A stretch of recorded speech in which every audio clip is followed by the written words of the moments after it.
Hello. So, I'm about to review Star by Yukio Mishima, but since this is my first video, I should introduce myself. I'm Dara. Nice to meet you. So, I've been thinking about making a YouTube book review channel for some time, but this week I got inspired to finally make the plunge. Not because I love this work, which I did, but because I strongly disagree with the only other review of this book on YouTube. But we'll come to that later. So, Yukio Mishima is a Japanese novelist, and this book has just been translated into English, despite it being written in 1961. It's very short, but it's very engaging. It deals directly with the nature and price, very much the price of fame. The main character is Rikyo, who stars in a dull and mediocre film about the Yakuza. Rikyo really does not enjoy the trappings of fame. He doesn't enjoy the constant hordes of female admirers that get to him as the story progresses.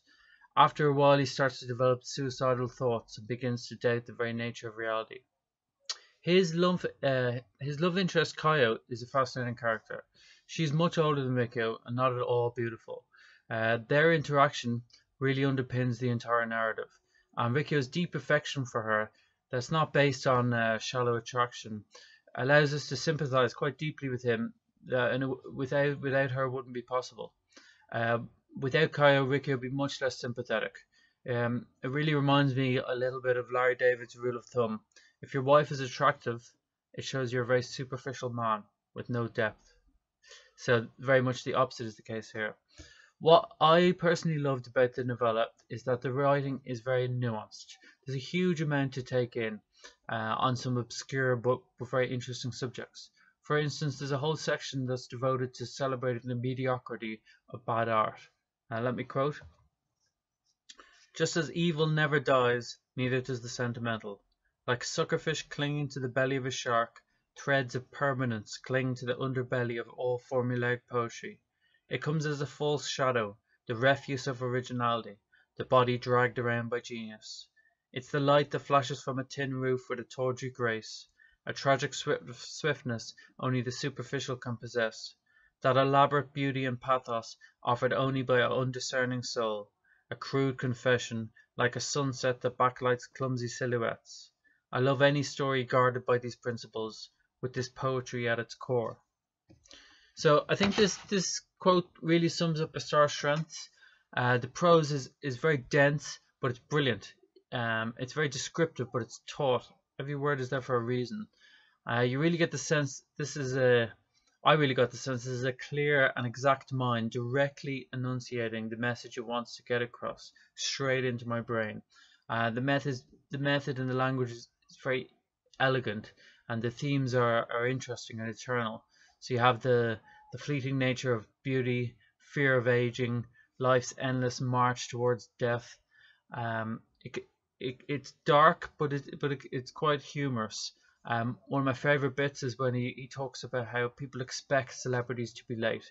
The later you are, the more of a celebrity you are. I quote: "A true star never arrives."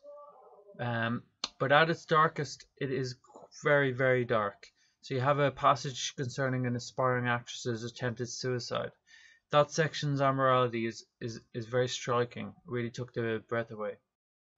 So as you can probably tell, I very much enjoyed the work. I was very much reminded of The Stranger by Camus. It gave me a very similar feeling afterwards. It's definitely a story that stays with you. The only drawback with Star I found was that it's quite short. It ends kind of abruptly. I was definitely left wanting more. But that brings me neatly to the review I disagreed with. So YouTube user Edward Lord reviewed the book, and he said he hated it with a passion. His main problem seems to be that he paid $12 for it, and that it was so short. Now, I would imagine that he was so upset about being ripped off that he couldn't appreciate this excellent work. Because I don't know how else to explain it. His summation of the book is, and I quote, "It's a dude acting in a movie." So I fear he might have overlooked some of the subtleties of this superb book. You know, with literature, quality is far more important than quantity. In fact, I think I often very much appreciate things that I enjoy, but aren't such a burden on my time.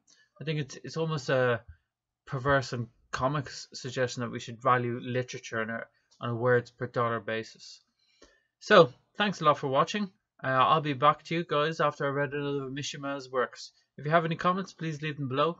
Goodbye.